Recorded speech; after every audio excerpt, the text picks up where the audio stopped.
We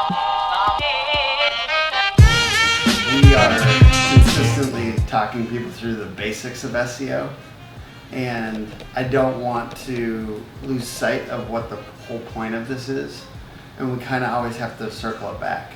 And it's a reminder, like our thing is super customer driven, customer focused. So if SEO loses its ability to drive traffic in the same way that it once did, then we will switch to something else. Right. It's all about inbound traffic and leads.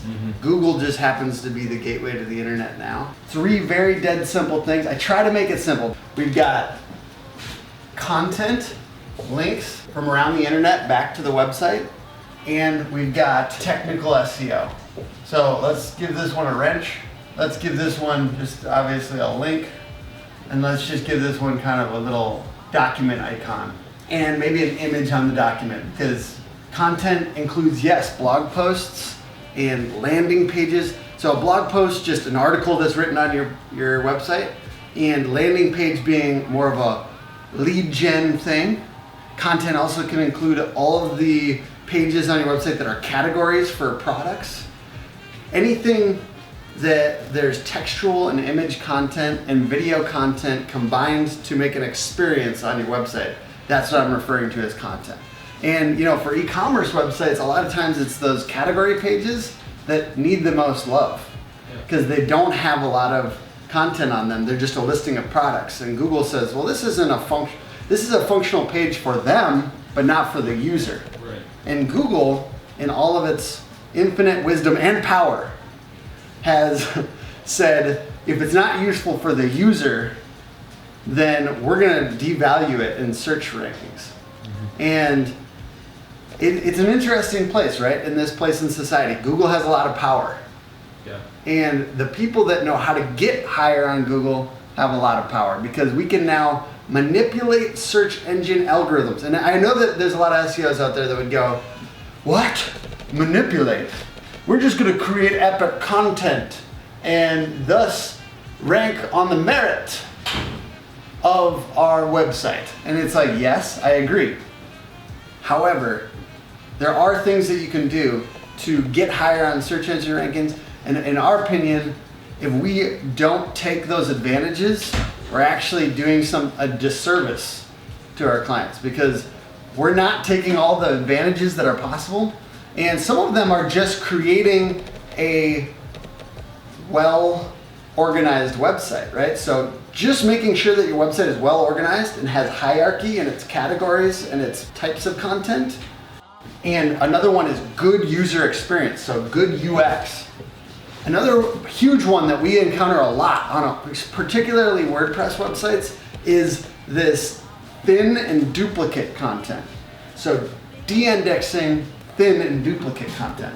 And that's a giant problem for a lot of people's websites right now. They're not getting the power that they deserve on their website because it's watered down by all this extra duplicate stuff. De-indexing thin and duplicate content. So here's three key points. I mean, another one might be page speed. We put on-page SEO kind of under this category just to keep things simple. On-page includes everything from meta titles and descriptions, and alt text.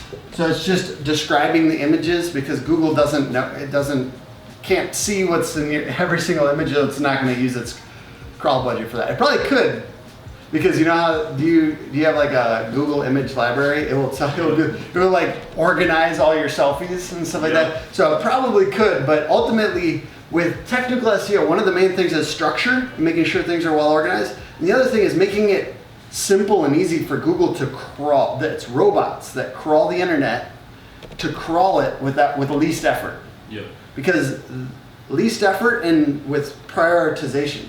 So our homepage might be the number 1 priority. Our service pages might be number 2. Our blog post might be number 3, so on and so forth. So prioritizing and organizing, and we know how to do that.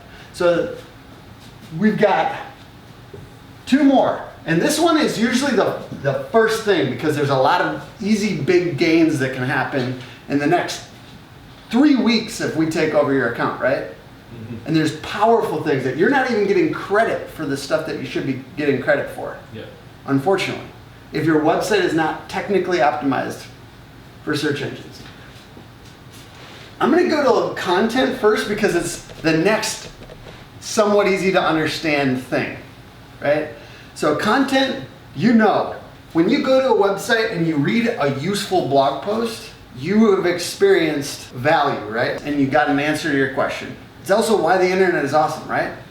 So answering questions. Google has said, if you answer questions in a comprehensive way, we're gonna put you higher on search results on average. If you answer questions in a comprehensive way, because they're trying to keep people on their platform as long as possible. They're trying to sell ads, right? And if you continue to come back to Google, that's good for their bottom line. So we just have to align ourselves with the value train, right? Yep. We have to be part of that value train, and thus we get access to that audience. Yep. So answering questions, deep guides.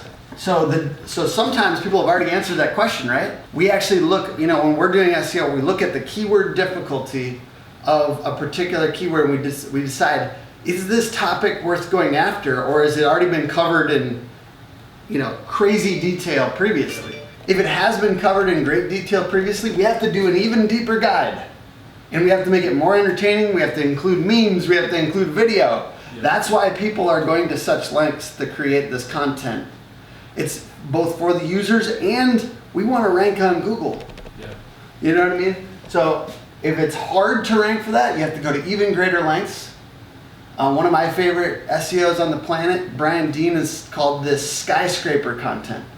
So he would even say you take the 3 top results on Google and derive the information, combine the information, and make one giant post that's even better, that has even more images and even more video, right?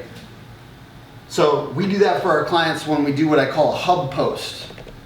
We create bigger, longer content to rank for those harder terms.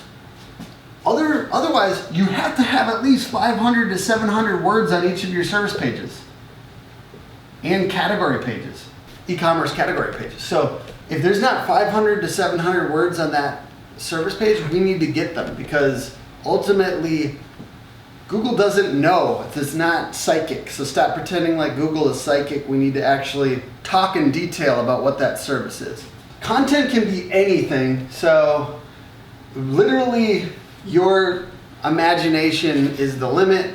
We've done things like quizzes, infographics. Video is still slept on. It seems funny, but like a lot of your competitors in most niches are not using video right now in a compelling way. Everyone's late to the party, man. Everyone's late, and if your competitor's late, beat them by a couple years at least. They'll be into this in 2 years, I promise you. Your competitor is, no matter what your niche is gonna be into video in 2 years. You're already late, get on it, create video content. Because why? Because it's the user experience of it, and it's starting to affect search rankings, because video affects time on site. And this is another piece to this whole puzzle, is time on site matters. So when people come to your website and they experience good content, they stay for longer on the website. Google uses that as an algorithmic thing to figure out which websites are serving up valuable stuff. If you pop right back to the search results, then maybe they serve you up a little bit lower the next time, or 100 times. You know what I mean? Mm-hmm. So time on site matters. That's part of the content equation, right? That's why we put FAQs on a lot of service pages, because at least we want them to see all that content, and then ideally we're actually improving the user experience on that website of the people that come there and have those actual questions. 2 concepts I want to cover. One is osmosis effect for SEO. The osmosis effect means if you create a giant guide for something, let's say the giant guide for sidewalk pavers, and you create that guide that's 3,000, 4,000 words, and then you have a service page that has 500 to 700 words, you're actually often positively benefiting the overall outcome for the service page by having that giant guide. Because people come to the site for the topic of sidewalk pavers, get the most comprehensive guide on the internet, and then Google, anytime somebody says sidewalk paver services Minneapolis, or those types of terms with with the keyword in it, it's like this site has really good content for that. People are spending 8 minutes plus on this website for that topic. Personifying Google, but the point is the algorithm sees that topics like this, you are the best source for information, and thus your service pages actually go up higher. So I call that the osmosis effect for SEO. The other thing is just putting a wall of text is a bad user experience, right? If we're using that as our kind of metric, what's the user experience? A wall of text, bad user experience. Mix in images, mix in video. I also like to, on the websites that we develop, I like to make a leading paragraph at the top of a blog post or a leading sentence. It's bigger than the rest of the sentences. And we often put a bio right there of the author. Now, I've read the entire 130-page document from Google about the Quality Evaluators Guidelines, and they give this to all of their Quality Evaluators Guidelines, and they say, all right, judge the internet, and they actually get people to give feedback. And ultimately, yes, they do not have this down in an algorithmic way yet. They're augmenting their algorithm with human quality evaluator guidelines from like 7 different organizations. And I actually, on analytics, have a filter that will call out the IP addresses of those businesses so you can see when somebody visits. Send me a message if you want that. But it's actually an awesome little thing that you can throw in analytics, and it just tells you when quality evaluators have come to your website. So if you see some shifts, you can go back and look and see, oh, there's a quality evaluators guideline. Maybe I need to up my user experience on the website. So what they're looking for, and what Google might build into its algorithm eventually, is this expertise thing, because they talk about expertise, authority, and trustworthiness. It's one of the biggest components of this quality evaluators guideline, EAT. So EAT. And they're particularly heavy and acute with these qualifiers in a couple different niches. Your money, your life, YMYL. So your money, your life is health and financial. Why is Google being more stringent on those niches? Because people's lives actually depend on them, and they don't want somebody to be Googling, what do I do when my arm hurts, and find bad information about heart attacks. So they're particularly stringent on these niches. They're going to benefit the biggest websites on the internet for those, and the most quality ones. What they're looking for is credentials of the humans writing, right? So if you have a doctor that's writing on your website, you should be featuring their photo and their credentials right up top in the article. So ultimately for us, it's not usually doctors, but we're saying this is the person writing, this is their credentials, these are their social things, here's anything that matters. And those are actually ranking factors now by the Human Quality Evaluators Guidelines. So it's not always algorithmic, but we do want to showcase expertise, authoritativeness, and trustworthiness in those articles right away if we can, because ultimately it's also a user experience thing, because they're actually benefiting from knowing that this is good information, right? So we put the author bio right up top, and we put that big sentence, because now I can comfortably read this article and have a good experience, right? Because I know where it's coming from. I know that there's it's kind of grabbed my attention.